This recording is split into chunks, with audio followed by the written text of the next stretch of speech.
Hi friends, good morning. स्वागत है आपका हमारे इस करेंट अफेयर शो में।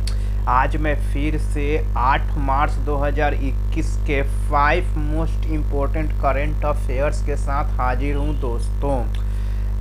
आज हम 5 जो ये क्वेश्चन है उन क्वेश्चन तो आप देखिएगा, आंसर भी उसका देखिएगा, उसके साथ हम यहाँ पे आंसर का एनालिसिस भी करेंगे। और ये जो क्वेश्चन है ये आपके आगामी SSC, railway, bank, UPSC, other जितने भी कॉम्पिटिटिव एग्जाम है उन सभी में ये सहायक होंगे और ये पूछे जा सकते हैं। तो चलिए दोस्तों, बिना देर किए हुए वीडियो की शुरुआत करते हैं। लेकिन उससे पहले अगर आप हमारे चैनल को पहली बार देख रहे हैं तो इस चैनल को सब्सक्राइब जरूर कीजिएगा और साथ ही बेल आइकन पर टैप कर दीजिएगा। तो चलिए शुरुआत करते हैं। देखिए, पहला सवाल है, ओपेलिप किस संगठन द्वारा वित्त पोषित एक आदिवासी आजीविका विकास कार्यक्रम है? तो सबसे पहले तो देखिए इसका उत्तर जो होगा IFAD, इफाड।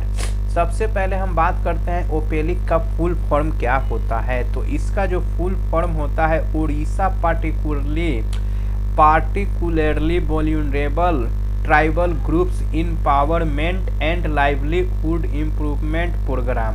तो ये ओपेलिप का फुल फॉर्म हुआ। इसका जो हिंदी होता है वो अंतर्राष्ट्रीय कृषि विकास निधि, या सॉरी दोस्तों, IFAD का जो होता है, इसका जो हिंदी होता है अंतर्राष्ट्रीय कृषि विकास निधि।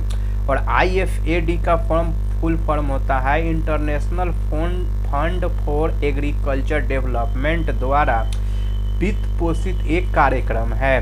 तो ओपेलिक क्या है दोस्तों? तो ये एक कार्यक्रम है और ये कार्यक्रम किस स्टेट का है दोस्तों? तो ये है उड़ीसा राज्य का। आगे देखिए, इसका उद्देश्य क्षमता निर्माण और बेहतर कृषि प्रथाओं में माध्यम से विशेष रूप से कमजोर आदिवासी समूहों के बीच रहने की स्थिति में सुधार और गरीबी को कम करना है। देखिए, इसमें जो है कृषि प्रथाओं से माध्यम से है कि जो भी कमजोर आदिवासी समूह है उनको उनकी गरीबी को कम किया जाए और उनके जो रहने सहने का जो स्थिति है उसमें सुधार किया जाए। तो देखिए, ओपेलिप का तो आपको फुल फॉर्म पता चल ही गया। IFAD का यहाँ पे देखिए फुल फॉर्म आपको पता ही चल गया। ओपेलिप क्या है? तो ये एक योजना है और ये योजना किस राज्य सरकार की है दोस्तों? तो उड़ीसा। चलिए दूसरे सवाल को देखते हैं। दूसरा सवाल है, ICRISAT यानी कि इक्रीसेट का मुख्यालय कहाँ है? तो इसका सही उत्तर है दोस्तों हैदराबाद। अब देखिए, इक्रीसेट का फुल फॉर्म क्या होता है? तो international crops research institute for semi arid tropics ICRISAT का है। यह एक अंतर्राष्ट्रीय संगठन है। तो इक्रीसेट क्या है? तो ये एक अंतर्राष्ट्रीय संगठन है यानी कि इंटरनेशनल ऑर्गेनाइजेशन है जो ग्रामीण विकास के लिए कृषि अनुसंधान में शामिल है। तो ये क्या है? तो ग्रामीण गांव के लिए ये काम करता है और ये कृषि अनुसंधान में शामिल है। किस क्षेत्र में दोस्तों? तो एग्रीकल्चर के क्षेत्र में, कृषि के क्षेत्र में। इसका मुख्यालय हैदराबाद के पाटन चेरू में स्थित है। तो इसका मुख्यालय कहाँ है? हैदराबाद के पाटन चेरू में। उड़ीसा सरकार ने हाल ही में ओपेलिप योजना के माध्यम से राज्य के विशेष रूप से कमजोर जनजातीय समूहों के लिए क्षमता निर्माण के लिए इस संगठन के साथ मिलकर कार्य करने का निर्णय लिया है। तो देखिए, ये जो है अंतर्राष्ट्रीय संगठन, ये ओपेलिप जो है इसी अंतर्राष्ट्रीय संगठन से मिलके उड़ीसा में जो है कृषि के जो निर्माण है या क्षमता है, जो जनजातीय समूह बहुत ही गरीब हैं और उनकी स्थिति में सुधार नहीं है, तो उसके साथ मिलकर ये काम करेगी। चलिए तीसरे सवाल को देखते हैं। तीसरा सवाल है, कैरिकम का मुख्यालय कहाँ है? तो इसका सही उत्तर है दोस्तों, देखिए यहाँ पे गयाना। अब कैरिकम का पहले फुल फॉर्म क्या होता है? तो देखिए, कैरिबियन कम्युनिटी, इसका क्या फुल फॉर्म होता है, जिसे 1973 में स्थापित किया गया। देखिए, कैरेबियन की स्थापना कब हुई थी दोस्तों? तो 1973 में हुई थी। और कैरेबियन का मुख्यालय कहाँ है? तो देखिए, जॉर्ज टाउन गुयाना में है। इसका मुख्यालय कहाँ है? जॉर्ज टाउन गुयाना में। कैरिकम 20 देशों का समूह है जिसे 15 सदस्य राष्ट्र और 5 सहयोगी सदस्य हैं। देखिए, कैरिकम क्या है? तो एक समूह है, संगठन है। और इस संगठन में कितने देश शामिल है दोस्तों? तो 20 देश। देखिए यहाँ पे 20 देश बताया जा रहा है।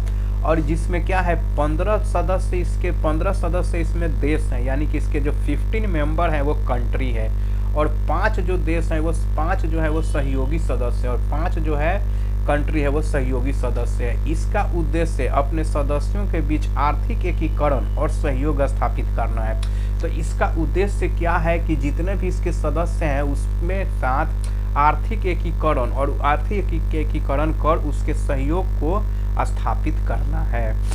चौथा सवाल है, कोविड-19 टीकों को मित्र देशों तक पहुंचाने की भारत की पहल का नाम क्या है? तो देखिए, कोविड-19 महामारी तो अभी पूरी दुनिया में तहलका मचाए हुए है, और उसके लिए जो अभी टीकाकरण शुरू किया गया है, तो उसी से संबंधित एक सवाल है कि पहुंचाने के लिए भारत ने कौन सी पहल का नाम, भारत की पहल का नाम क्या है? तो देखिए, इसका सही उत्तर है वैक्सीन मैत्री। वैक्सीन मैत्री पहल 20 जनवरी 2021 को शुरू हुई थी। इस पहल के तहत भारत अपने पड़ोसी देशों को मेड इन इंडिया कोविड-19 टीके की आपूर्ति करेगा। तो देखिए, किस पहल के तहत अपने पड़ोसी देशों को भारत टीके को आपूर्ति करेगा? तो देखिए, वैक्सीन मैत्री। और देखिए, सबसे पहले पाने वाले देश कौन से हैं? तो भूटान और मालदीव इस टीके को पाने वाले पहले देश थे। तो भूटान और मालदीव को भारत ने पहले वैक्सीन मैत्री के तहत कोविड-19 का टीका दिया। उसके बाद देखिए किसे दिया? बांग्लादेश, नेपाल, म्यांमार और सेशेल्स को भी दिया। तो इन सभी देश को भारत वैक्सीन मैत्री पहल के तहत कोविड-19 के टीके की आपूर्ति कर चुका है। हाल ही में कोविड टीकों की खेप गुयेना, जमैका और निकारागुआ को भेजी गई। देखिए, हाल ही में अभी कहाँ के दिया गया है? तो गुयेना और जमैका और निकारागुआ को। पांचवा और अंतिम सवाल है, देखिए, नागरहोल टाइगर रिजर्व भारत के किस राज्य या केंद्र शासित प्रदेश में है? तो नागरहोल टाइगर रिजर्व, जिसे पहले राजीव गांधी नेशनल पार्क के नाम से जाना जाता था, कर्नाटक में एक वन्य जीव अभयारण्य है। तो देखिए, नागरहोल टाइगर रिजर्व जो है कहाँ है? कर्नाटक में है। और सबसे पहले इसे किस नाम से जाना जाता था? पहले तो राजीव गांधी नेशनल पार्क से के नाम से इसे पहले जाना जाता था। और यह क्या है? तो वन्य जीव अभयारण्य है। यह नीलगिरी बायोस्फीयर रिजर्व का एक हिस्सा है। तो देखिए, सबसे बड़ा जो बायोस्फीयर है अभयारण्य है नीलगिरी, उसी का ये एक हिस्सा है। इसका नाम नागरहोल नदी के नाम पर रखा गया। अब देखिए, नागरहोल का नाम नागरहोल टाइगर रिजर्व क्यों रखा गया? तो वहाँ पे एक नदी है जिसका नाम है नागरहोल, उसी नदी के नाम पर इस टाइगर रिजर्व का नाम नागरहोल नदी रखा गया है। यह रिजर्व हाल ही में आग की चपेट में आया, जिससे कई एकड़ वन क्षेत्र नष्ट हो गए हैं। तो यह जो बायो रिजर्व है या रिजर्व है, हाल ही में आग की चपेट, इसमें आग लग गई थी, जिससे इसके कई एकड़ वन क्या है? जल गए हैं क्षेत्र, और क्षेत्र नष्ट हो गया है। तो ये रहा दोस्तों आज का, यानी कि 8 मार्च 2021 के मोस्ट इम्पोर्टेंट करेंट अफेयर्स, जो आपके आगामी एग्जाम के लिए बहुत ही इम्पोर्टेंट है। तो अगर ये वीडियो आपको अच्छा लगा है तो एक लाइक ज़रूर दीजिएगा, और साथ ही हमें कमेंट करके बताइएगा कि आपको ये वीडियो कैसा लगा और कहाँ पे मेरी कमी है, मैं कैसे इसमें और सुधार कर सकता हूँ। तो इस वीडियो को अंत तक देखने के लिए आपका बहुत बहुत धन्यवाद। मिलते हैं नेक्स्ट वीडियो में।